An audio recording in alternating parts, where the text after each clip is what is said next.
As you may recall, I did a previous video entailing my predictions on the North Division, and no, I'm not going to attempt to name off the new sponsor division names just yet. Anyways, with the season drawing even closer and being days away, I decided to give my full 2021 season predictions in order to see how they hold up. Keep in mind, this is just for discussion purposes. I'm not saying I'm 100% right, just a girl here with the channel that enjoys making predictions. So, Canadian Division. Since I already made a video on this division, I'm not going to elaborate on it as much as the others. Instead, I'll try to make it short and simple. In my original rankings, I had Ottawa at the bottom, which may not surprise many of you, as they have made many good strides in the right direction lately, and it's unreal. And I'm thrilled to watch Tim Stützle in his rookie campaign, but especially since they aren't going to be in the Atlantic, but rather competing game after game with teams that are far more skilled, such as like Toronto, Montreal, and so I had them at 7. Working our way up, I had the Jets at number 6. Seems like there's been some real discourse surrounding the team, not only with Laine, but internally with management, and I also think they just didn't do enough to solve their obvious lackluster defense. They do have an amazing, talented offensive core though, but especially since this will be a very condensed and shorter season, in my opinion, the deeper, more defensive teams are going to thrive that much more. Now, we all know Connor Hellebuck is amazingly elite, but obviously he needs more support in my book in front of him. 5th brings us to Alberta with the Edmonton Oilers. So I know a lot of people do have the Edmonton hype going on into the season, but Dominic Cahoon, Tyson Barrie, Kyle Turris, will this really be enough to get them over the hump for real? The biggest issue, I think, is their goaltending, which they didn't really address, as Koskinen and Smith as a tandem going in doesn't really stack up, at least to me anyways, comparing them to like Holtby Demko or Markstrom Riddick. So yeah, they did improve in front of the net in some regard, but since it's evident that both goalies having to contribute, can they outdo their peers is the ultimate question. Now we know McDavid and Draisaitl can score, but keeping the puck out of their own end will be their biggest worry, or at least I think should be. 4th, I had Vancouver. Some have questioned this, why I've been so high on Vancouver, and I've heard things like, well, you know, they haven't really changed.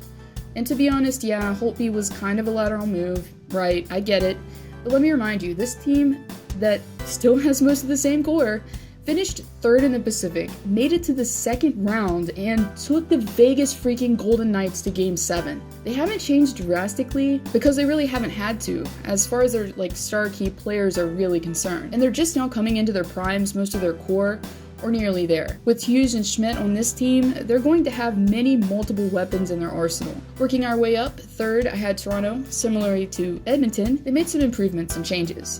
And I think the Leafs look considerably better than they did last season on paper. They're more gritty with additions such as Zach Bogosian and Wayne Simmons, also Joe Thornton. But similarly to Edmonton, they didn't address their biggest need enough, in my opinion: defense. Morgan Rielly is great, along with Jake Muzzin. And maybe TJ Brodie will not become the next Toronto whipping boy, but they also struggled at times last season with their goaltending. Anderson is an elite netminder, at least I think, but I think he has all the tools to be even better. Therefore, I hope he can prove himself more this season. But when you stack this team up on paper against other divisional opponents, to me anyways, yes, they're more offensively skilled, but, and I reiterate, but, not as deep. Maybe they'll surprise me, and others, such as the hockey guy, that believe this new division is going to be their ultimate test, well before the playoffs, that is. Comparing my previous predictions video to this one, for the North, the only real difference here is I ended up swapping Montreal and Calgary. So, as it's getting closer to the start date, I've had a little bit more time to ponder, and, you know, even though Montreal is amazingly stacked, in my opinion, Calgary has the perfect recipe to be divisional winner. Why? They're tough, they're skilled, they're very motivated after last year's playoffs, and they have one of the best, most elite goaltending tandems in the league going in. Tanev paired with Giordano on the first pairing, and with several key offensive threats up front in Tkachuk, Gaudreau, Monahan, and grit to also back them up in Bennett and Lucic. All I'm saying is don't sleep on Calgary, guys. Montreal has so much depth as well, so I know they're going to be difficult to contend with as well, as especially with an elite netminder now backing up Price and Allen, and their speed combined more now with their grit. After the additions of Josh Anderson and Corey Perry, they're going to still be a really big threat, all by themselves. So to reiterate this one, Montreal was number 2 and Calgary number 1. And just as the sun travels, I decided to go east to west, with the Central in the middle. So before I really get into it, I just really think since the Metro is known to be the hardest and most competitive division, meshing them in with teams from the Atlantic will give Eastern teams more balance moving forward. But it's still going to be extremely competitive, and in my opinion, the hardest to predict. With that, sadly, I had the New Jersey Devils in 8th. As you've all recently heard, the tragic news of Corey Crawford taking an indefinite leave of absence and recently retiring, and it's looking even more grim now, I think, for the Devils moving forward. As I like to call him, the Devils' future captain, Nico Hischier is now on injury reserve. While he could rejoin the Devils by the season opener, he could be a step behind, having missing training camp. Now, they do have some players, though, that I'd say have a chip on their shoulder, such as Jack Hughes and PK Subban, who didn't quite meet the requirements last season. Although Hughes did say that he expects to have a breakout year, and honestly, I'm hoping that he can. Moving on up, I had the Buffalo Sabres, and I know, I did say that I thought they were going to finally make it to the playoffs, and I really hope they still do. But that was before the division realignment, and for me, at least, that changed things. What I will say though is, this is a team with lots of potential moving forward.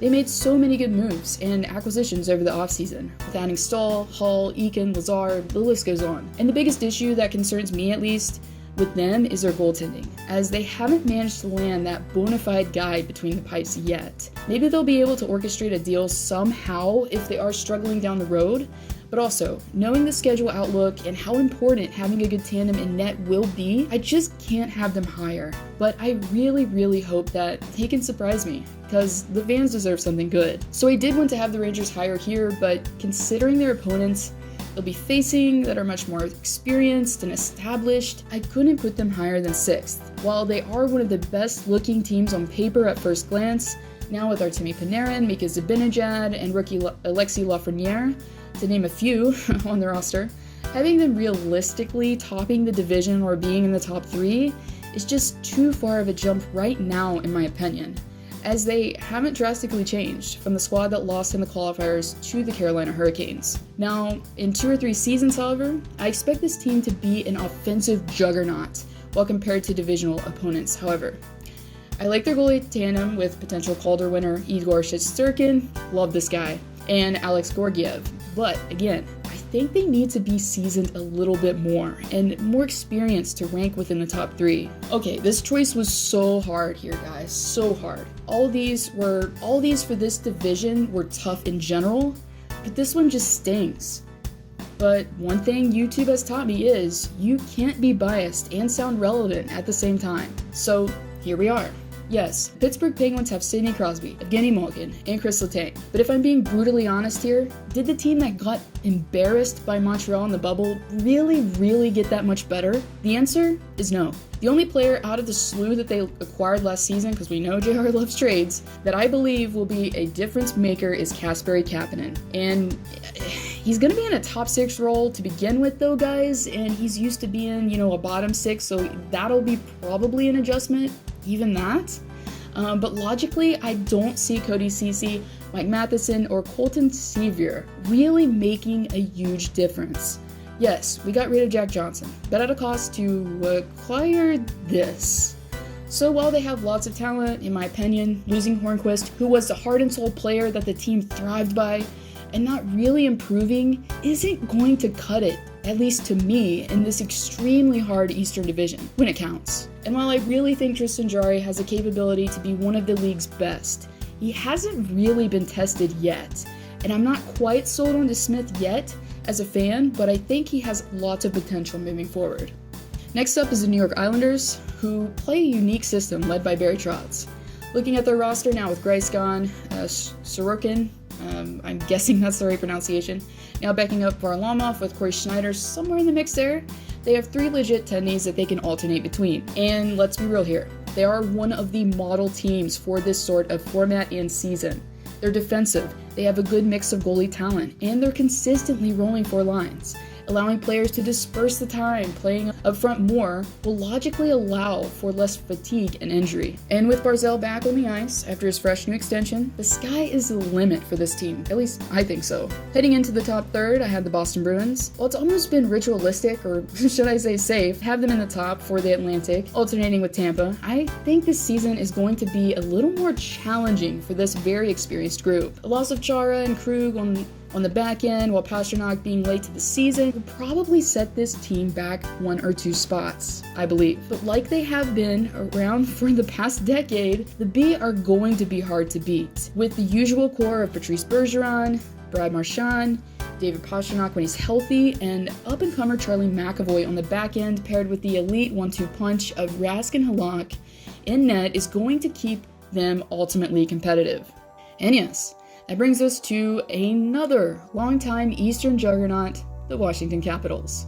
Now you could be saying, well, Alyssa, the Caps really don't have the most solid tandem in net without Lundqvist, and while I completely agree with you, keep in mind, this was, for the most part, the same team that still managed to place first in the freaking Metro, the hardest division, all while Braden Holtby sported below a .900 save percentage last season. So yes, they might struggle a little bit from time to time in net, but honestly, it's Washington, and having them in second is even low, per their usual. With the usual power play with the likes of John Carlson, Alex Ovechkin, Tom Wilson, Nick Backstrom, okay, I could go on, but you definitely get the picture by now. This team is still amongst the most well put together in the league. And that finally brings us to number 1.